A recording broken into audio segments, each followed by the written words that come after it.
Gus Dur pernah mengunci diri di istana dan menangis terseduh-seduh karena sosok ini. Jangankan uang berkoper-koper, sekedar dibayarkan jagung bakar saja Baharudin Lopa menolak. Baharudin Lopa dikenal sebagai salah satu pejabat paling jujur di Indonesia. Menteri Kehakiman dan Jaksa Agung RI era Presiden Gus Dur ini sangat anti suap. Ketegasan Lopa selalu menolak pemberian dan hadiah sudah ditunjukkan sejak awal berkarir sebagai jaksa. Dia selalu berpendapat, jika menerima hadiah, penegak hukum akan merasa berhutang budi dan bisa-bisa tidak objektif lagi. Ada kisah menarik saat Baharudin Lopa masih menjabat Kepala Kejaksaan Tinggi Sulawesi Selatan pada tahun 1981 sampai 1985. Rombongan Lopa berhenti untuk menikmati jagung bakar di sebuah warung. Tanpa sepengetahuan Lopa, ternyata ada seseorang kepala kejaksaan negeri yang diam-diam membayar pesanan jagung bakar itu. Saat sopir Lopa hendak membayar, penjual mengatakan sudah dibayari oleh Pak Kajari. Sopir itu tidak melapor pada Baharudin Lopa. Mereka pun meninggalkan rumah makan tersebut. Baru di tengah jalan, Lopa bertanya pada sopirnya, "Tadi habis berapa kau bayar jagung?" tanya Lopa. Sopir menjawab, jagung sudah dibayar oleh Pak Kajari.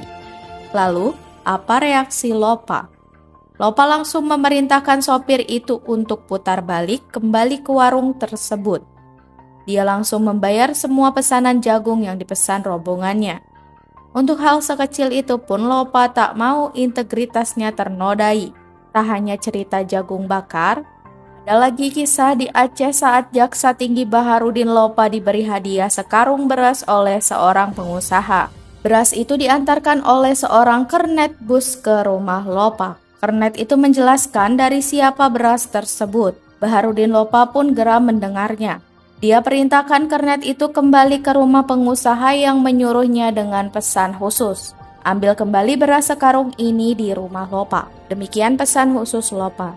Begitu pengusaha itu datang, tak main-main Lopa langsung menyuruhnya untuk memanggul sendiri beras itu biar tak main-main lagi dengan dia. "Kau panggul beras ini sendiri ya," kata Lopa. Tentu pengusaha itu kapok berurusan dengan pejabat jujur dan tegas macam Baharudin Lopa. Sayangnya, pada Selasa malam 3 Juli 2001 silam, hujan deras disertai kilat menyambar-nyambar langit. Presiden yang keempat, Abdurrahman Wahid tersentak. Ia mengunci diri dalam kamarnya di Istana Negara dan menangis terseduh. Ketika tangisannya agak reda, Gus Dur berucap lirih, "Malam ini, salah satu tiang langit bumi Indonesia telah runtuh. Tak seorang pun yang paham maksudnya.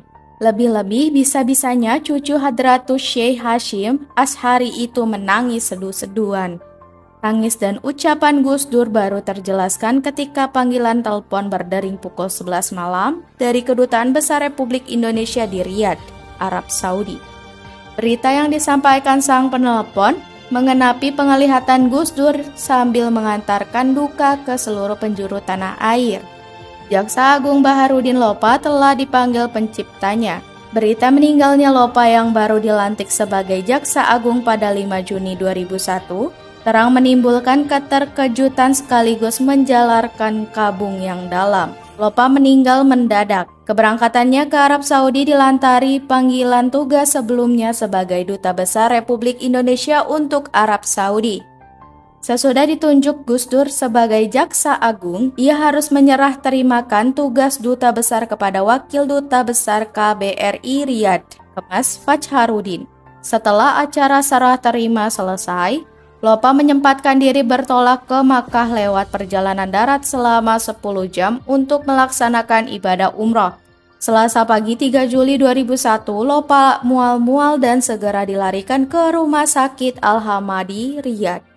Tak lama kemudian, maut menyongsongnya.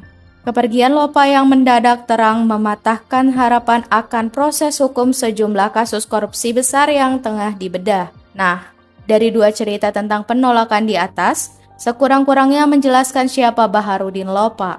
Sosoknya tidak hanya terkenang sebagai penegak hukum yang lurus dan bersahaja, tetapi juga keberaniannya berjuang sendiri. Baharudin Lopa barangkali menjadi eksemplar terakhir penegak hukum yang benar-benar tegak di atas kerang kejujuran. Prinsip jalan pedang yang dianut Lopa ini terkandung dalam kata-kata yang seringkali dikutip. Banyak yang salah jalan tapi merasa terkenang karena banyak teman yang sama-sama salah. Beranilah menjadi benar sekalipun sendirian.